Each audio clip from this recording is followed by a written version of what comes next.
OSCAAR TV at the Varney Speedway Motorplex on night number 1 of the 2013 Rick Woolner Memorial, standing alongside the 30-lap feature winner, Gary McLean, on a very, very frigid night here at Varney Speedway. Gary, talk to us about the race here tonight. You started on the pole, led all 30 laps. It's got to feel awfully good to get back into victory lane after the misfortune last week at Flamborough. Well, it does. You know, we had a lot of sleepless nights this week.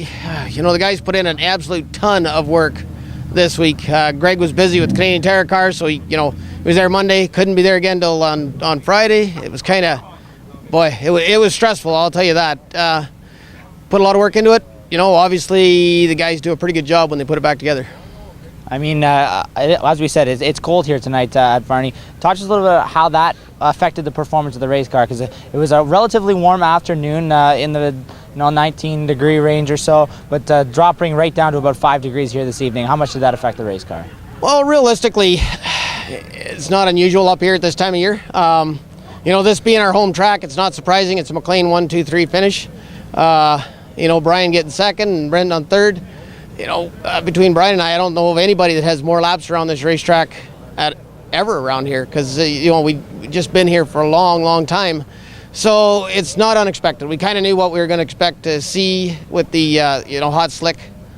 Not real bad. This place never gets real slick when it's hot, but a little bit. And then when it cools down, usually it gets tight, it gets fast. This moist air with a little bit of frost happening, maybe gets a little slippery. So it wasn't a whole lot different than what the midday track was like, I guess. Overall, a pretty clean race for a pretty big 18-car field out there tonight. It looked as though the racing, as you said, it was fast because as the temperature dropped, the track tightened up for sure. I mean, what were you able to see out on the racetrack? I mean, you were at the front of the field for the most of it, but you were able to look back in your rearview mirror and kind of go, holy crap, those guys are still right beside me. Well, you know, I kept looking back and thinking that there was quite a group back there, like from Brian back through to probably 8th or 9th. I couldn't tell who all was in that mix. And those guys are doing a whale of a job. You know, there's a bunch of those guys in there deserve huge amount of credit, because they were in there really tight, really hard battling on a fairly driver's type racetrack and doing a dang good job of it. You know, we had a couple of little incidents. A couple guys were having a little trouble there at the back, but otherwise, really good race. Happy to see it. Needed that after that fiasco last week at Flamborough. We come back here tomorrow afternoon to do it all over again, but for 50 laps in the main memorial race. And I know it's a huge race for you guys to honor Rick as well. I mean, I know you guys are always striving to make this car better. So talk to us a little bit about what Rick means to you guys and maybe some of the changes that you guys think you might need to make in order to make sure this car gets back in victory lane tomorrow. Well, there's a few things we're going to do to it. Kind of survey over what we ended up with tonight for tires and whatnot. I know the tire selection wasn't super. So, Greg's going to go look at that. We'll make a decision on that tomorrow. No big panic. A couple little things we want to adjust. The car's just a little tight right in the middle. But other than that, we're going to go back out with basically the same tires we got on right now. I didn't really abuse them all that bad, so they'll be fine.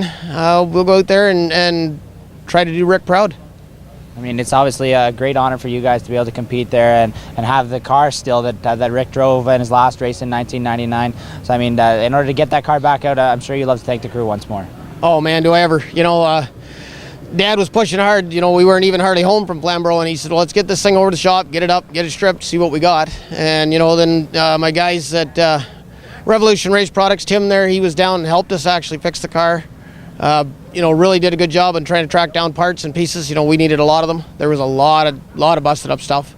They kind of expedited some parts and pieces, got them in, and that helped. And the rest of the guys like Ken and Derek and Dean, they put a pile of work into it all week long, and it shows. That you can't do this stuff without a good crew, and to take a car that's both ends are completely destroyed, bring it out here and lead every lap on a night when you don't have any slouches back there behind you. That's pretty special.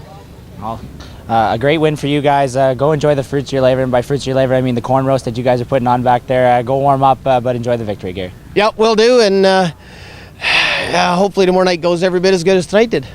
There you have it. Gary McLean wins night number 1 of the 2013 Rick Woolner Memorial. OSCAAR Modifieds back in action on Sunday afternoon at 4 p.m. for the 50-lap main event of the weekend. For OSCAAR TV, I'm Clayton Johns.